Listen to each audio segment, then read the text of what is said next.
때 그들이 나를 위하여 짓되라는 제목으로 하나님의 말씀을 받도록 하시겠습니다.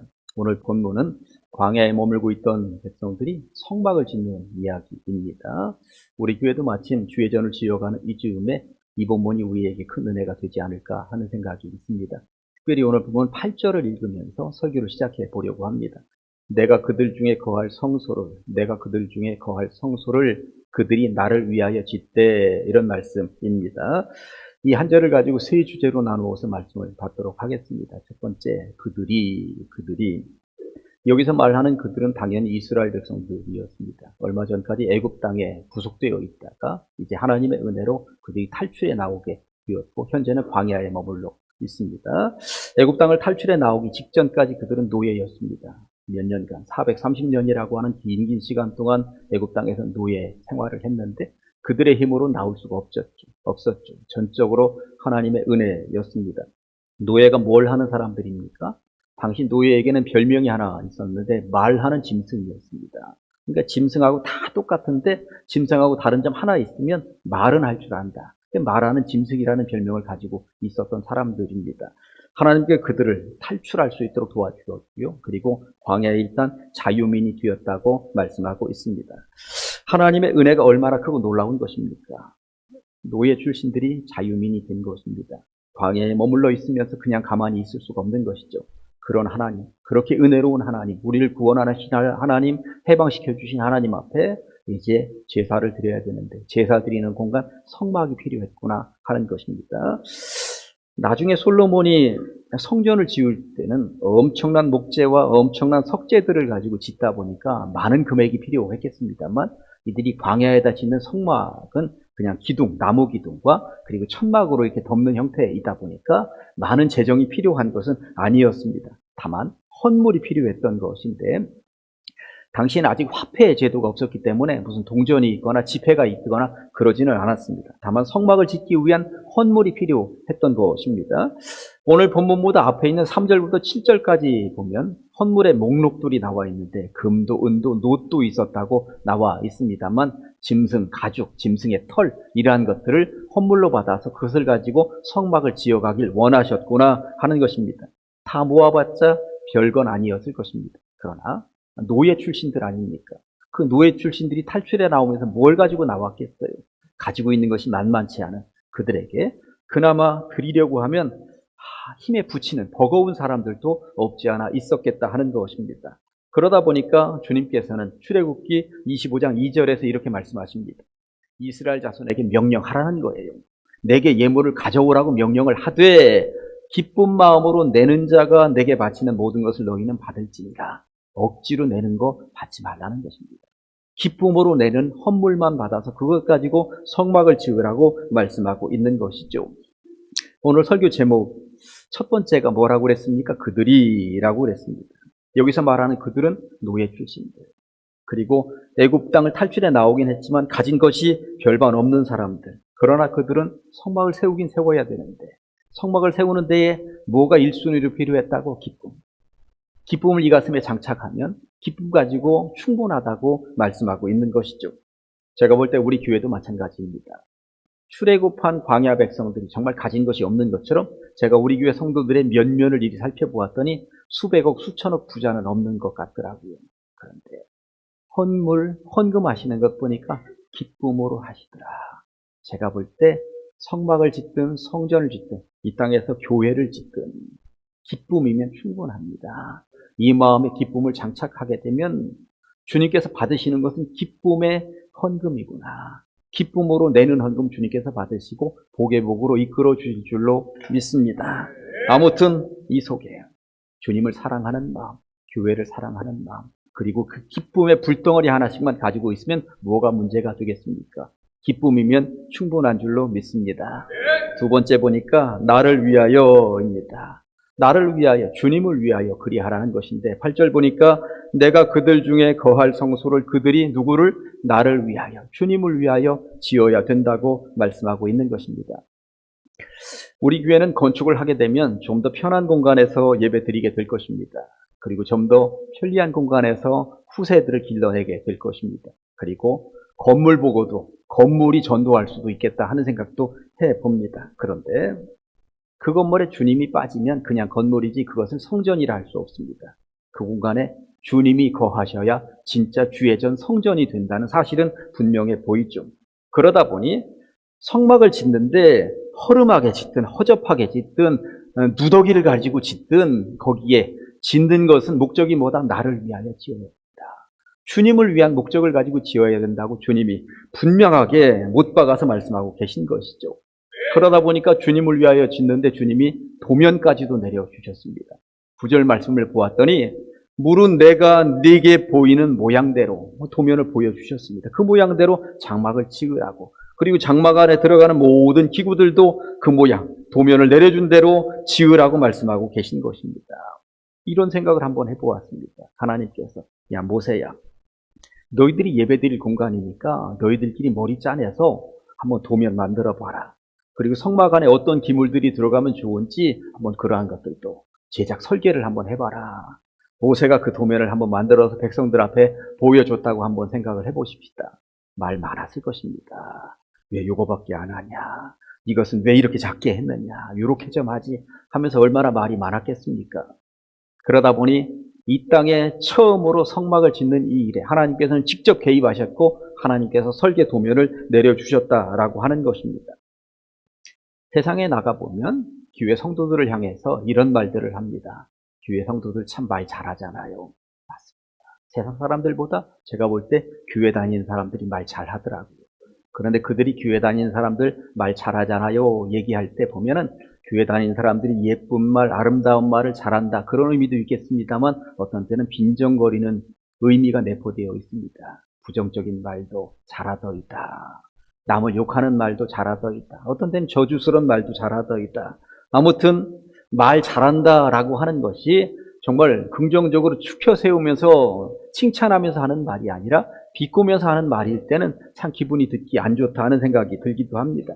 그런데 교회라고 하는 것이 모여서 예배드리는 공간이기도 하겠습니다만 이 교회는 친교하는 곳입니다. 함께 밥을 먹기도 하고 함께 차를 마시기도 하고 그렇게 모이다 보면 우리들이 교회 내적인 이야기들을 서로 나눌 때가 많이 있어요. 아목의 집사 스타일, 헤어스타일에서부터 청년들의 옷매 무새에서부터 담임 목사의 설교 스타일에서부터 부교역자의 행동거지에 이르기까지 또 정치적인 이야기들 시작하면 한이 없습니다. 그래서 그런지 초대교회에 전해지는 용어 가운데 아디아포라라고 하는 단어가 하나 있었습니다. 아디아포라.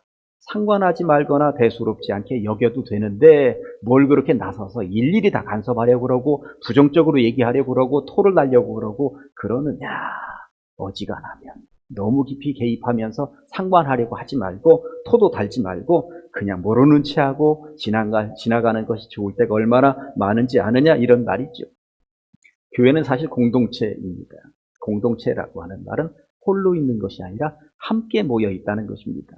남선교회로도 모이고 여전도회로도 모입니다. 구역으로도 모이고 교사로도 모이고 어린아이들을 함께 데리고 있는 공간에 있을 때도 있습니다. 그러다 보면 상관하지 않아도 되는 일이나 전혀 중요하지도 않은 일에 입방아에 오르내릴 때가 있는 것입니다. 초대교회는 그렇게 누군가가 입을 벌리려고 할 때마다 쉿 아디아포라를 선언했다는 것입니다.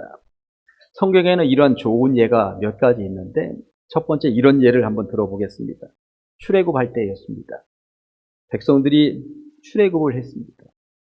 그러면 곧바로 좋은 땅이 기다리고 있어야 되는데 앞에 홍해라는 이름의 바다가 포진하고 있습니다. 건너야 되는데 당장 건널 수가 없습니다. 뒤를 돌아보았더니 애굽의 군사들이 쫓아옵니다. 진퇴양난이었습니다. 백성들이 입을 벌려서 모세를 욕하기 시작을 합니다. 애굽 땅에 그냥 놔두면 진진하게 먹을 수 있었는데 괜히 끄집어내서 우리를 수장시키려고 하느냐고 벌써 애굽이 그리워졌다고 빨리 애굽으로 돌아가자고 말들을 하는 것입니다. 더군다나 하나님께서 모세에게 지시하면서 그 바다를 건널 수 있는 방법 하나를 알려주셨는데 지팡이 잡고 있는 손을 앞으로 내밀라는 거였습니다. 이 모습을 바라보는 백성들의 입에서 얼마나 말들이 많이 쏟아져 나왔겠습니까? 저게 뭐 하는 짓이냐고, 모세 저거 미친 것 아니냐고, 저렇게 팔만 내밀면 바다가 갈라지느냐고. 이런 백성들에게 모세를 통해 하나님께서 말씀을 하시는데 출애굽기 14장 13절 14절 보니까 모세가 백성에게 이르되 너희는 두려워하지 말고 가만히 서서 여호와께서 오늘 너희를 위하여 행하시는 구원을 보라. 너희가 오늘 본 애굽 사람을 영원히 다시 보지 아니하리라. 여호와께서 너희를 위하여 싸우시리니 너희는 가만히 있을지니라 할 때 13절에 가만히 서서라고 하는 말을 원어에 가깝게 해석을 해보면 제발 그 입 좀 다물고 서서, 제발 부정적인 얘기 좀 하지 말고 가만히 입 다물고 서서, 14절 가만히 있을지니라 이 말도 원어에 가깝게 해석을 해보면 제발 불평 불만 좀 그만하고, 이런 경우가 아디아포라입니다. 하나님의 놀라운 역사, 기적 같은 일들이 앞에 지금 펼쳐질 것인데 왜 이렇게 불평불만을 하면서 먼저 그렇게 안 좋은 방향으로 사람들을 선동하고 이끌고 나가느냐, 그런 이야기인 것이죠. 제가 몇 년 전인가 한번 말씀을 드린 이야기 중에 하나가, 사람이 이렇게 코 구멍이 두 개인데 또 가운데 여기 이게 콧물이 흘러내리도록 하려면 양쪽으로 두 개가 있어야 되는데 가운데에 한 줄이, 이건 왜 그런지 여러분들 아십니까? 못된 말, 부정적인 말 할 때 하나님께 자꾸 누르시는 거예요. 이렇게 입을 이렇게 쭉 누르시는 거죠. 여러분들은 집에 가셔서 가족들끼리 거울 한번 쫙 그 앞에 서가지고 누구 코 밑에 여기가 더 깊이 들어갔는가 보시면 그 사람이 부정적인 말 최고 많이 한 거예요. 하나님이 계속 누른 거예요. 계속. 한번 비교하시면 그 사람이 오늘 저녁 밥 사는 것으로 하시면 되겠습니다. 아무튼 하나님께서는 부정적인 말 하지 말라고, 부정적인 말 하지 말라고. 그럴 때마다 하나님께서 아디아포라 쉿 하면서 누르시는 거죠. 우리 교회 건축의 모든 과정에 이제까지 부정적인 말들이 나오지 않는 것이 얼마나 감사한지 모르겠습니다. 아무튼 할 수 있다, 된다니까. 하나님의 역사를 우리가 볼 수 있다니까. 그리 갈 때 모든 일들이 잘 될 줄로 믿습니다. 두 번째 예를 한번 들어볼까요? 요단강을 건너 젖과 꿀이 흐른다는 가나안 땅에 들어갔는데 가장 먼저 맞닥뜨린 성 이름은 여리고였습니다. 당시에 이중성벽이었고 난공불락이라고 소문난 성이었습니다. 그런데 여리고성을 무너뜨린 하나님의 방법이 뭐였습니까? 6일 동안 성을 하루에 한 바퀴씩 돌아라. 7일째 날에는 7바퀴 돌아라. 도합 13바퀴 돌아라 라고 하는 것이었습니다. 그런데 성을 돌라고 말씀하시고 나서 돌 때에 반드시 지침이 하나 있었습니다. 여호수아 6장 10절 말씀이, 너희는 외치지 말며 너희 음성을 들리게 하지 말며 너희 입에서 아무 말도 내지 말라. 성을 돌면서 왜 이렇게 아무 말도 하지 말라고 주님께서 특별한 지침을 내리셨단 말입니까? 여러분들, 그 당시로 돌아가서 한번 상상을 해보시기 바랍니다. 하나님께서 하루에 성을 한 바퀴씩 돌아라. 7일째 되는 날엔 7바퀴 돌아라. 그러면 성이 무너질 것이다. 이 명령을 듣고 성을 돌면서, 그냥 돌면 얼마나 말들이 많았겠습니까? 이게 말이 돼. 차라리 사다리를 놓고 성벽을 기어 오르라고 하는 게 맞지. 차라리 저 성을 향하여서 각자 돌멩이 하나씩 던지라고 하는 게 맞지. 성을 돌기만 한다고 성이 무너져? 말이 돼? 말이 돼? 말도 안 돼. 얼마나 말들이 많았겠습니까? 전부 다 투덜거리면서 말이 많았을 것입니다. 그런데 그런 불평과 불만이 쏟아져 나오기 직전에 하나님께서 쉿, 아디아포라 선언하시는 것입니다. 무조건 돌아라.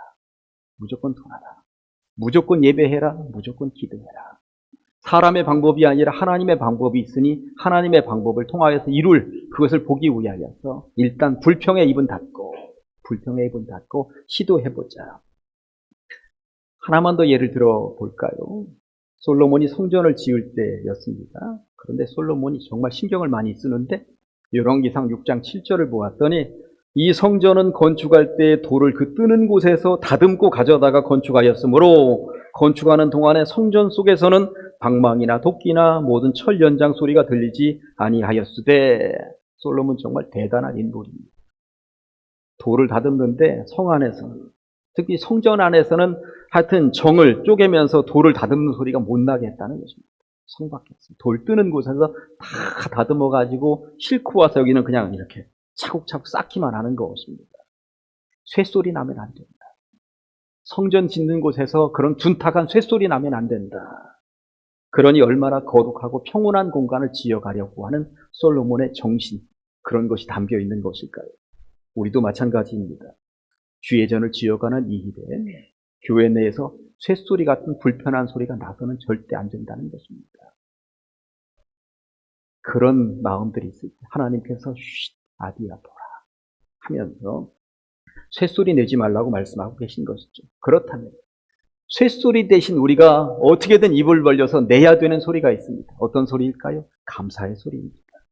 하나님의 은혜에 감사하며 사는 일, 주를 위한 이 일에 감격하며 사는 일, 이 일을 앞에서 이끌어가는 이들을 축복하면서 중부하면서 기도하며 사는 일, 불평의 입은 아디아포라 닫고 감사의 입은 크게 벌려서 마음껏 축복하고 그리할 때 안 될 일도 잘 될 줄로 믿습니다.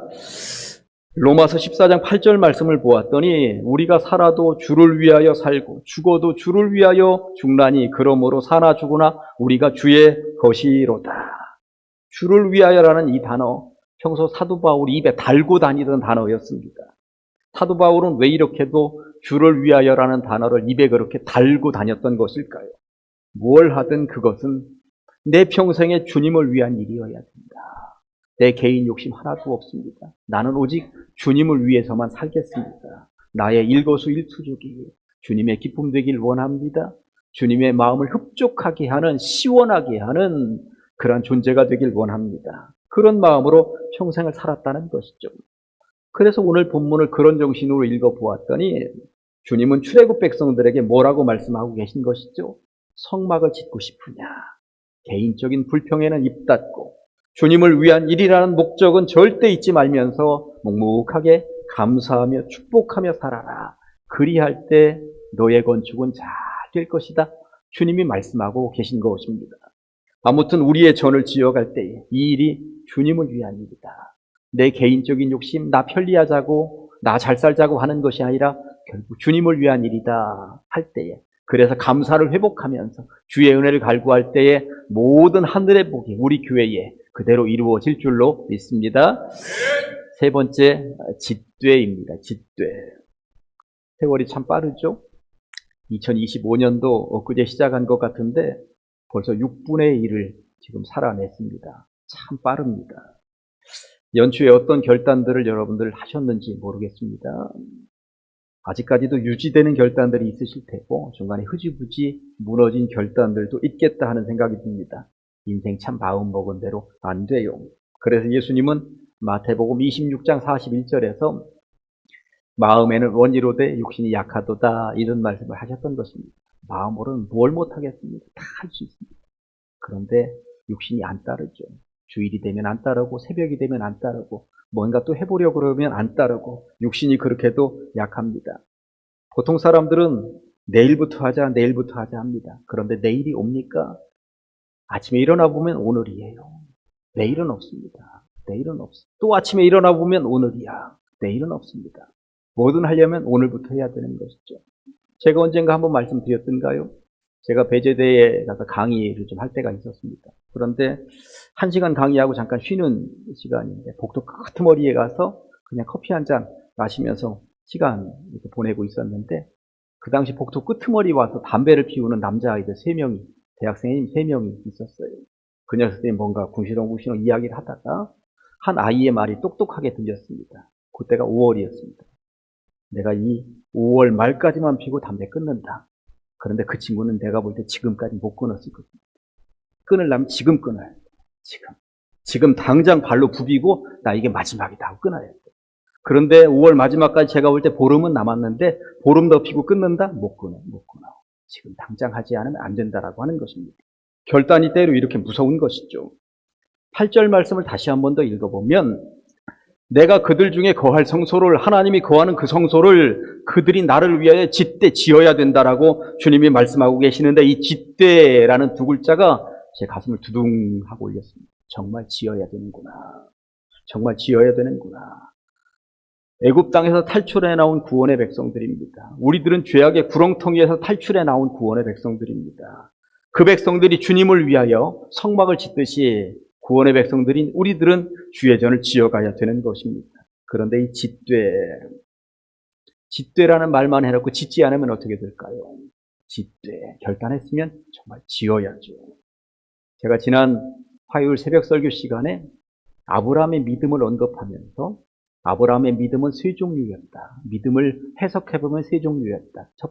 첫 번째, 아브라함의 믿음은 확신이었다. 75년 살면서 한 번도 만난 적이 없었던 어떤 신이 등장을 한 거예요. 나는 여호와라는 신이다. 앞으로 너의 신이 될 것이다. 네 민족의 신이 될 것이다. 만 백성의 신이 될 것이다. 그러니 나를 따르라.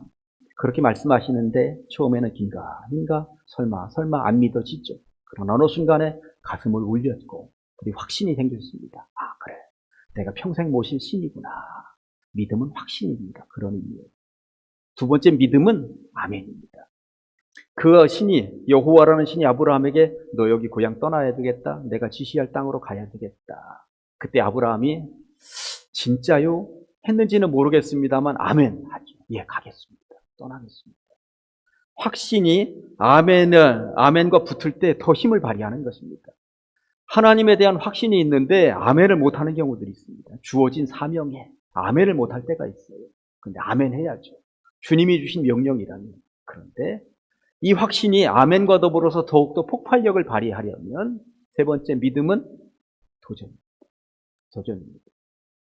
네 고향을 떠나서 내가 네게 지시할 땅으로 가라 명령이 주어졌을 때 아멘까지는 했는데 하루가 지나고 이틀이 지나도 안 가요. 열흘이 지나고 1년이 지나도 안 갔더라면 아브라함은 어찌 되었던 것일까요? 그런 의미에서 믿음은 도전하는 정신으로 한 걸음 한 걸음 걸어가는 것입니다. 아브라함은 확신도 가졌고 아멘도 했고 그리고 도전하는 마음으로 한 걸음 한 걸음 걸어갔기 때문에 믿음의 조상이 될 수 있었다고 말씀하고 있는 것입니다. 우리들도 마찬가지입니다. 우리가 주님을 위하여 짓겠습니다 했는데 하루 가고 이틀이 가고 한 달이 가고 1년이 가고 이게 제대로 지어가지 못하면 어떻게 되겠습니까? 하나님께서 지으라는 명령을 내리셨고 우리는 지어가는 것인데 그거 제대로 하지 못하면 되겠느냐라고 하는 것입니다. 우리에게 주어진 사명도 각자에게 주어진 역할도 마찬가지입니다. 하나님께서 우리에게 뭔가 하라고 명령을 내리셨는데 미적미적되고 한 달이 가고 두 달이 가고 1년이 가고 2년이 가고 아무것도 못하고 있으면 어찌 되겠느냐라고 하는 것입니다. 말씀 정리해 볼까요? 세 가지 말씀 드렸습니다. 첫 번째, 그들은 어떤 백성들입니까? 애굽 땅을 탈출해 나온 구원의 백성들입니다. 현재 광야에 머물러 있고 가진 것 쥐뿔도 없는 백성들입니다. 그러나 그들은 어떤 백성들입니까? 기쁨으로 주의 전 성막 한번 지어보자. 기쁨으로 우리들도 수백 수천억 가진 사람은 없지만 우리에게 있는 것 하나 있습니다. 제가 볼 때 기쁨이 있습니다. 주님의 기쁨 되기를 원하네.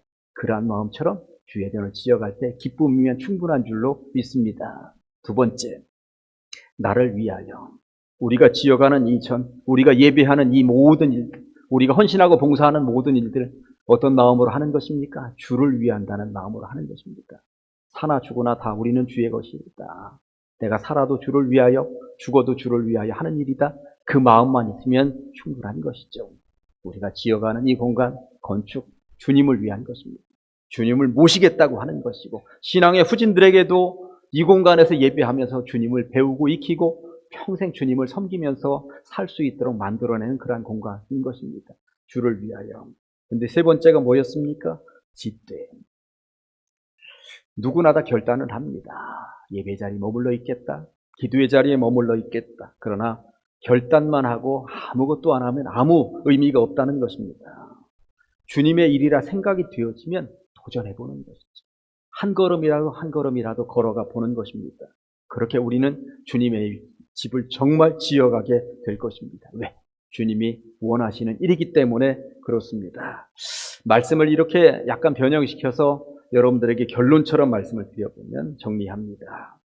그들이었지만 이제는 우리가 지어야죠. 따라 하실까요? 우리가 주님을 위하여 짓되. 다시 한번 우리가 주님을 위하여 짓되. 주님을 위한다는 그런 마음으로 지을 때 잘 지어가게 될 줄로 믿습니다. 기도하십니다. 하나님 아버지 감사합니다. 거룩한 주일입니다. 그들은 나름대로 출애굽한 이후에 정말 부족하고 연약했지만 가진 것 없었지만 그 광야에 성막을 지어갔다고 말씀하고 있습니다. 우리들도 마찬가지입니다. 많이 부족한 것 있지만 주님을 위하여 이제 주의 전을 지어가게 될 것입니다. 잘 짓고 잘 짓게 하여 주시옵소서. 예수님의 이름으로 기도합니다. 아멘.